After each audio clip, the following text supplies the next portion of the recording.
ser tradicional ou ser pentecostal não constitui heresia.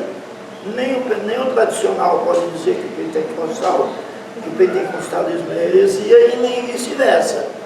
Porque a fé principal, a fé salvadora, é no mesmo Senhor, é no mesmo Espírito Santo, é no mesmo Pai. Então não constitui heresia, porque naquilo que é essencial, ela é igual. A crença no céu, em ir para lá, é igual. Continua para nós, por favor, meu pastor. Um só batismo. Um só batismo. Então perceba que o nosso assunto central é a Trindade. Mas como está no versículo, eu estou lembrando, a minha atenção está voltada para isso, eu não vou perder a oportunidade de lhes ensinar. Tá? Então, um só batismo. Tá? Aí agora vem uma questão que se precisa prestar muita atenção. Um só batismo aí não é o batismo nas águas, tá? Porque o contexto não está falando de batismo nas águas. Um só batismo aí é o seguinte, ó. Isso aqui, ó, é um crente. Simbolicamente falando, essa canequinha aqui é um crente. Um só batismo, quando ele aceitou Jesus, o Espírito Santo o incluiu no corpo de Cristo. Isso a gente chama de batismo no corpo de Cristo. Então esse negócio de batismo no Espírito Santo e com o Espírito Santo são coisas diferentes. Não é assim que se explica.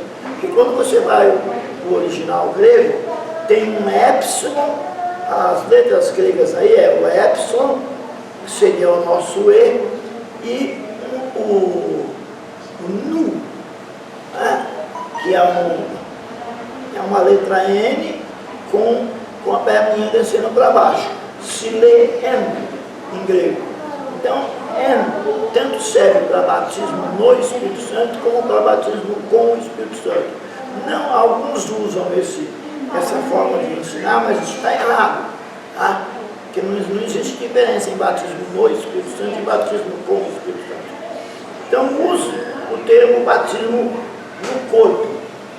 Batismo no corpo. O Espírito Santo nos batiza no corpo de Cristo. Batizar é imergir. Então ele nos coloca, ele nos imerge, ele nos afunda no corpo de Cristo. Então na nossa conversão, nós passamos a profundamente baptizo, imergir, nós somos imergidos totalmente no corpo de Cristo. Nós passamos a ser totalmente crente quando nos convertemos de verdade. Um só batismo. E isso só acontece uma vez.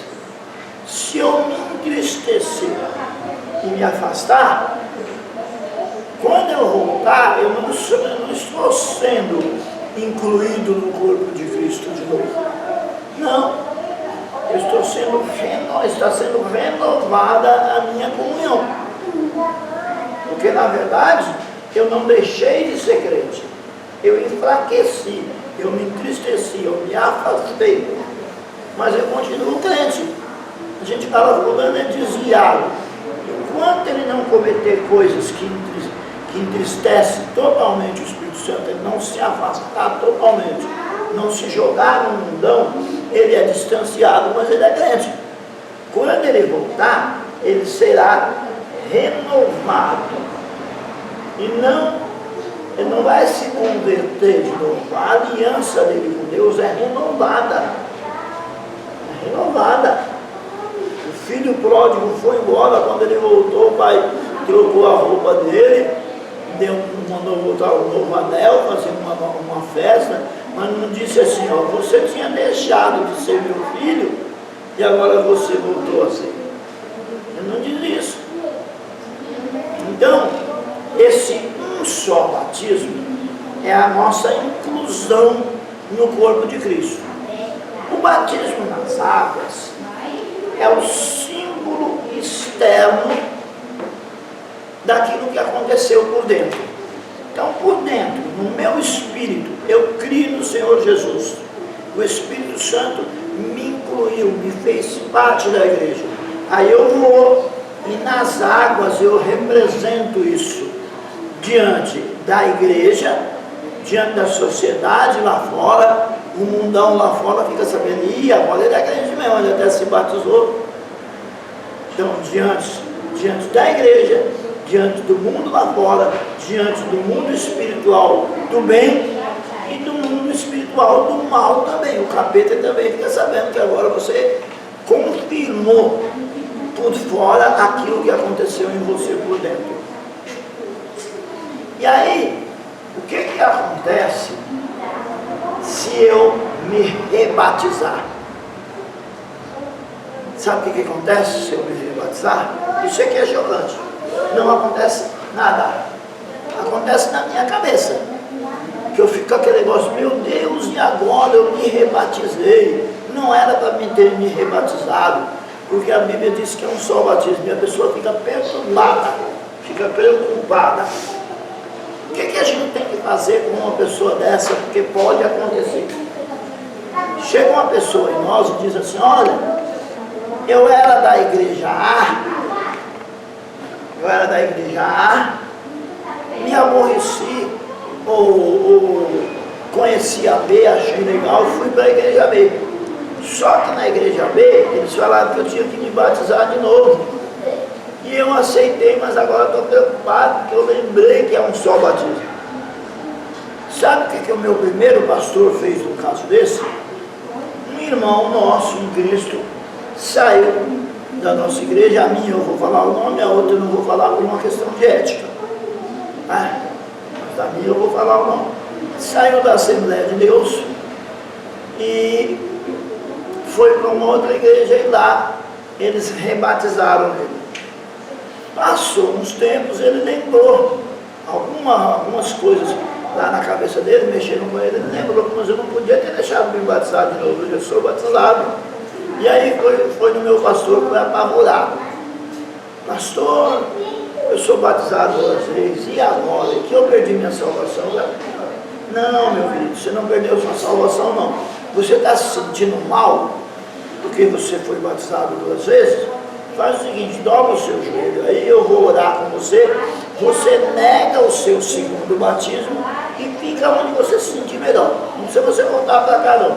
Se você quiser ficar lá, você fica lá. Não tem problema. Mas diante de Deus, já que você está se sentindo mal, você nega o seu segundo batismo. E orou com a pessoa negou o segundo batismo. É para a gente sair fazendo isso por aí? Não. Mas se a própria pessoa se sente mal, a saída é essa. Nega o seu segundo batismo. Porque você só foi salvo uma vez, não precisa você ser salvo 2. Tanto é que Jesus morreu só uma vez. Não é catolicismo romano. Só um minutinho, meu pastor. A igreja católica, a missa,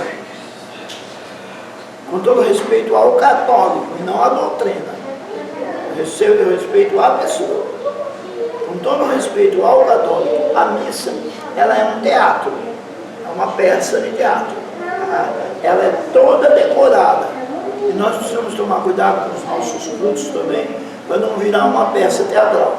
É bem verdade que o culto tem uma sequência, tem uma liturgia, mas virar uma peça teatral também, né? Aí vai ficar igual ao católico. E na missa, Jesus morre toda vez, porque é representada a morte dele todas as vezes. Ou seja, a missa é um teatro no qual Jesus morre de novo toda vez, como se uma morte só dele fosse insuficiente. A leitura da ceia diz que é para nós lembrarmos da morte do Senhor. Lembrar é uma coisa, é lembrar os benefícios que ela nos trouxe, até que ele venha. Outra coisa é você representar, fazer uma representação, um ritual, como se ele estivesse morrendo outra vez. Pois não, Lucas? Referente ao batismo, por exemplo, já aconteceu casos comigo da pessoa pedir para mim batizar ela, porque o batismo dela, dentro dela, ela acreditava que não foi batizada realmente. Quando isso acontece, como que fica essa questão? Se a própria pessoa não reconhece o batismo, aquele batismo não valeu, porque ele é um símbolo que só é válido se realmente a realidade tiver acontecido. Se ela realmente converteu-se, o batismo dela é válido. Agora, se ela mesma diz que sente que não vale, é porque quando ela foi batizada, ela não tinha segurança do que estava fazendo. Aconteceu isso, já aconteceu com o irmão, e já aconteceu com um amigo meu também. Tem que se tomar muito cuidado com certas estratégias de evangelismo.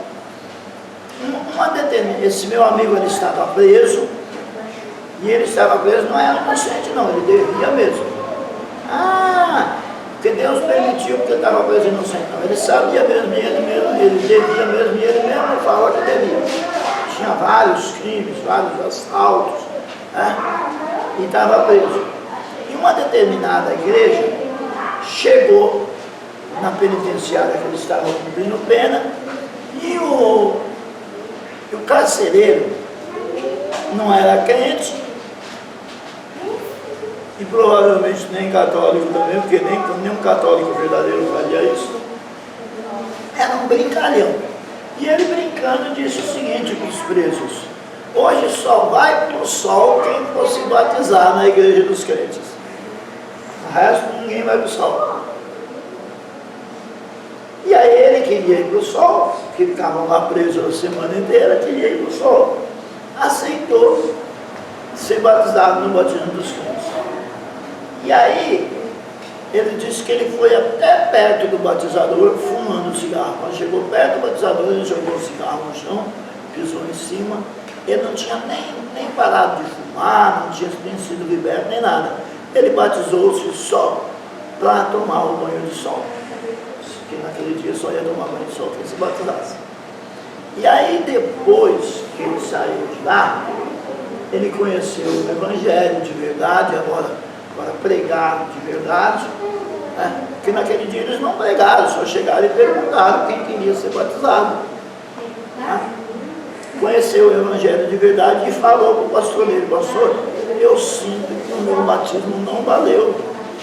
O batismo não é para quem é crente, eu não era crente, batizado só para ir para o sol. Tomei um banho, entrei na piscina.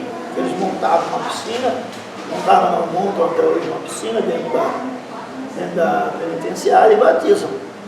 E aí ele foi batizado outra vez. E diga-se de passagem, o homem é uma Bíblia ambulante. Conhece muita Bíblia. Conhece muito.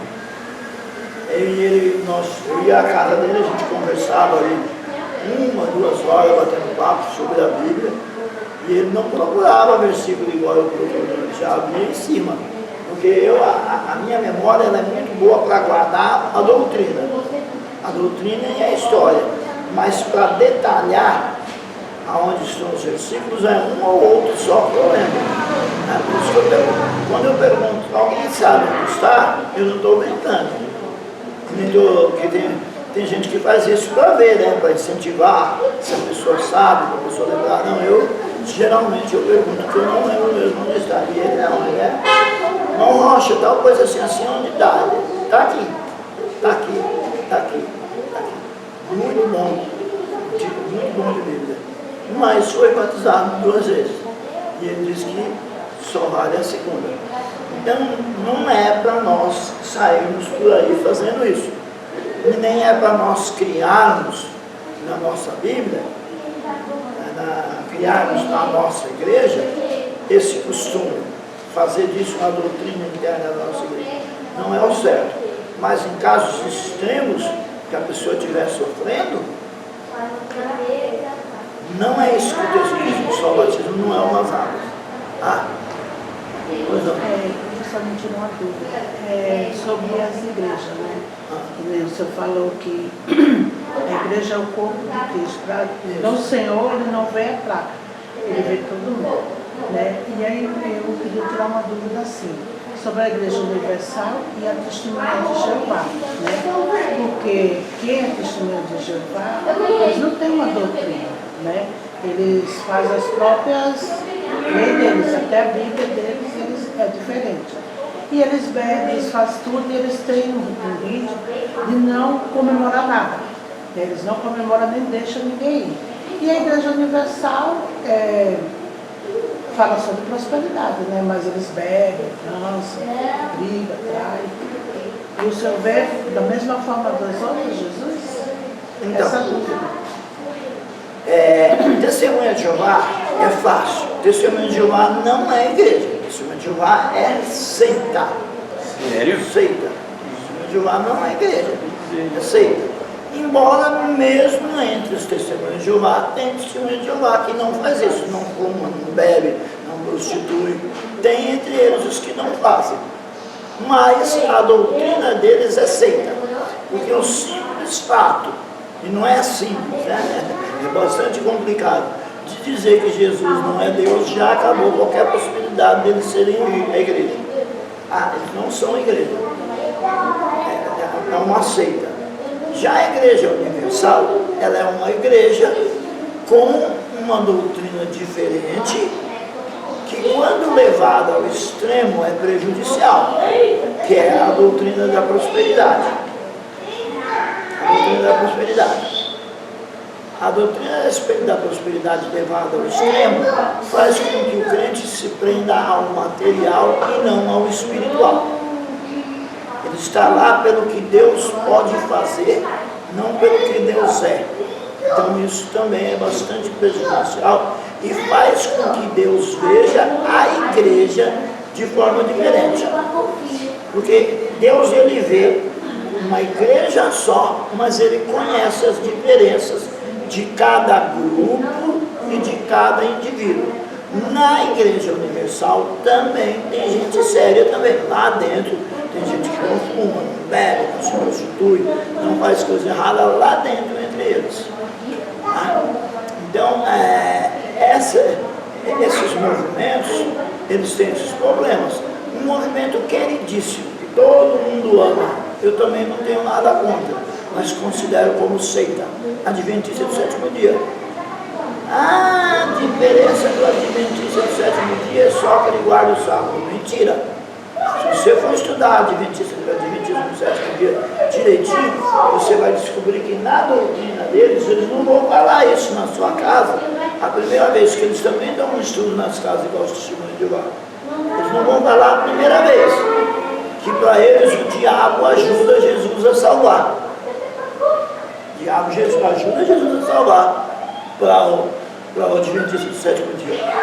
E para o Adventista do sétimo dia, até o queridão lá, eu também gosto dele. Mas eu gosto dele como pessoa e como arqueólogo e historiador. Como a teologia dele para mim não serve. Porque ele afirmou que Jesus é o arcanjo Miguel, que é o pastor Rodrigo, né? Um arqueólogo da igreja Adventista do sétimo dia. Eu, quando dei aula de arqueologia, eu usei material dele, mas eu deixei bem claro, eu estou usando por causa da questão histórica e arqueológica, mas a questão doutrinária eu não concordo.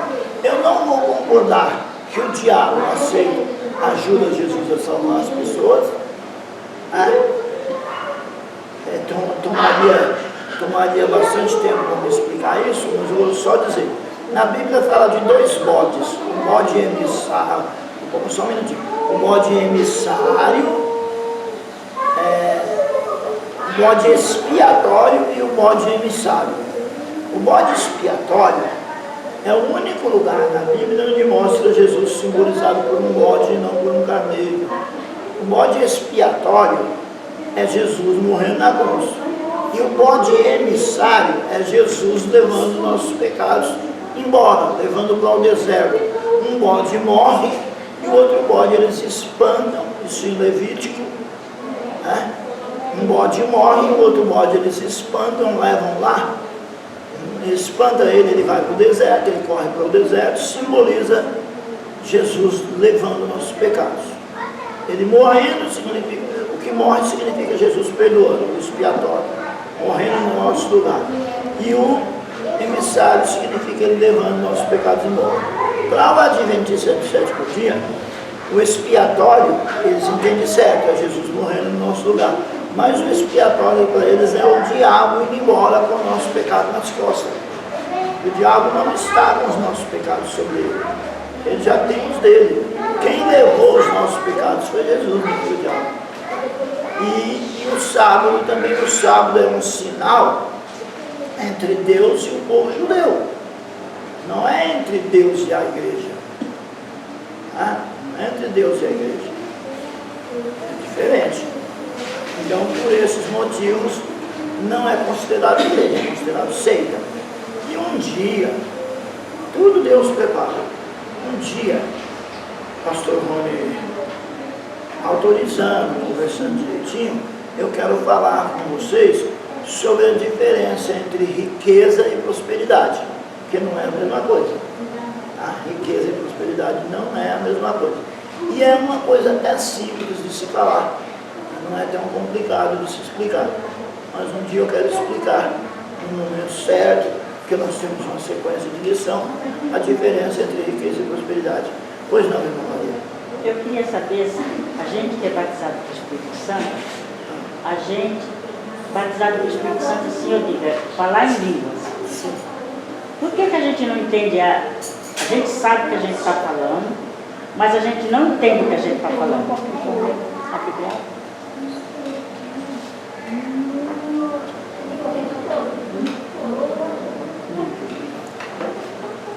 Depois a senhora confere, pastor Rony, é 1 Coríntios 12, né, que fala sobre os dons do Espírito. 1 Coríntios 12. Depois a senhora confere, leia o capítulo todo, tá? Eu vou só comentar, a senhora leia o capítulo 1 Coríntios 12. Eu vou comentar e a senhora leia o capítulo todo. A senhora vai perceber que o texto diz que quem fala em línguas edifica a si mesmo, fala em espírito com Deus. A senhora já percebeu que quando a senhora fala em línguas, quando a senhora para de falar, a senhora se sente toda alegre, embora não saiba o que a senhora falou? Verdade. Porque a senhora não sabe, o seu entendimento humano não sabe, que é faculdade da alma. O homem é alma, corpo e espírito. Então o seu entendimento humano, ele não sabe. Ele só sabe que foi gostoso e que ele se aproximou de Deus. Mas o seu espírito sabe, ele foi edificado. A língua estranha, o espírito sabe. A alma, o entendimento não sabe. Mas o espírito sabe e é edificado. É por isso que é para nós não falarmos em língua todo tempo, até chegar, até atrapalhar o culto. Porque não se sabe. Então fala em línguas, fala com Deus em línguas, e chega um momento em que a pessoa para de falar, o texto ensina quando é o momento de parar de falar, para de falar e presta atenção no culto, na pregação, na mensagem, nos louvores. Agora existe uma outra coisa. Veja que eu estou procurando explicar com bastante cuidado. Ser batizado com o Espírito Santo é uma coisa, ter os dons do Espírito Santo é outra. Então, algumas pessoas têm um dom chamado discernimento de Espírito. A pessoa que tem o dom de discernimento do Espírito, ela entende o que a outra pessoa está falando em línguas, porque ela tem um dom, discernimento de Espírito não. Ela tem o dom de interpretação de línguas. A pessoa que tem o dom de interpretação de línguas, ela entende o que o outro falou em línguas. O problema é que muita gente quer falar, mas pouca gente busca o dom de interpretação. Porque se houver na igreja o dom de interpretação, a pessoa que pode interpretar o que a outra falou em línguas. E ela pode ela mesma falar e já interpretar. Uma das duas coisas pode acontecer, e até as duas. e até as duas. Existem dons que a gente quase não vê. A Bíblia fala de dom, fala do cântico espiritual. Alguns grupos andaram gravando uns hinos, e no meio dos hinos eles falam em línguas, e a gente vê que aquilo ali foi decorado. Aquilo ali não é cântico espiritual. Eu, nesses 30 anos de crente, eu ouvi até hoje uma manifestação só do Espírito Santo em cânticos espirituais. A irmã cantou numa igreja, uma igrejinha pequenininha, na beira da linha, a igreja, perto da linha do trem, ali em São Miguel. Ali em São Miguel. E ela cantou em línguas uma coisa que parecia o hino da França. Não era o hino da França, mas o hino da França é um dos mais lindos, né? O hino do Brasil também é muito bonito. Mas ela cantou em cântico espiritual algo parecido com o hino da França. Foi a única vez que eu vi a manifestação desse dom. Então são dons que a gente não vê a manifestação. O cântico espiritual, e ele existe, porque tem gente que pensa que só tem 9 dons. Não tem só 9 dons. Tem outros. Existem 9 dons chamados de dons controvertidos, que é aqueles 9 dons que aparecem em Peloponneso. Não quer dizer que existam só 9. Né? Então, eu vi até hoje a manifestação em cântico espiritual, nesses 30 anos de crente, uma só vez.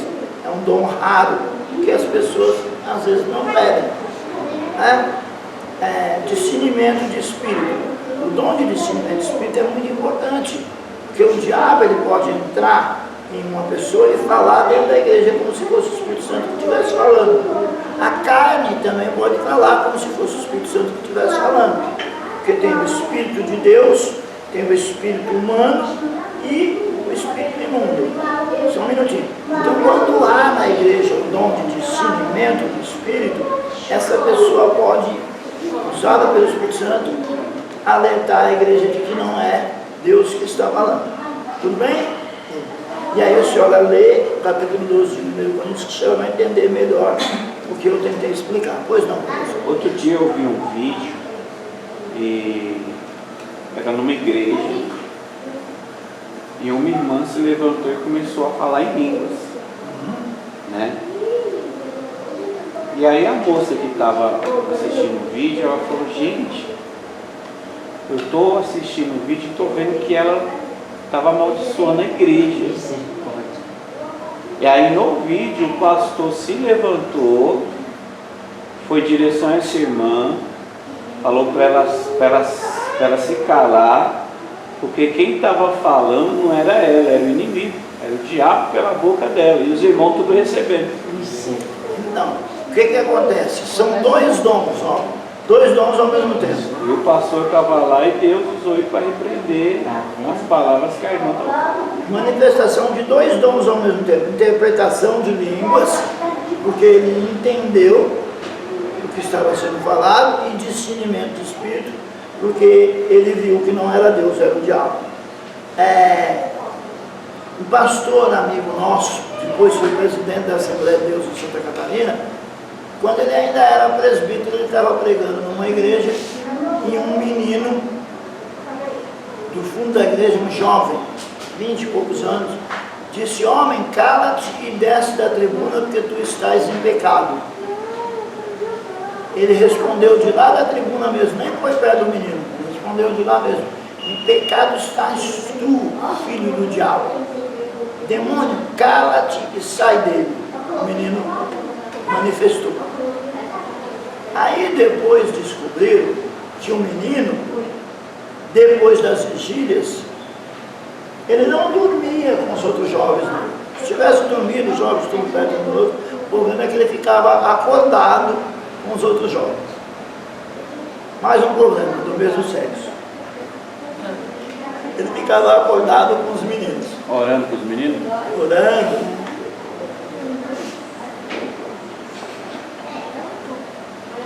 Então está difícil de entender. Eu vou falar em espanhol para não comprometer. Ele era maricom. Maricom. Maricom. Maricom. Entendeu a minha, não? Entendeu? Eu entendi porque ele era bicho. Então, Então é isso, minha gente. Nosso horário está indo embora. Deixa eu ver onde eu estou para eu encontrar. Não, embora não, já fui. Embora, deixa eu ver onde eu estou para eu chegar até um certo ponto e parar. Contar, né? Ela quer perguntar. Pode?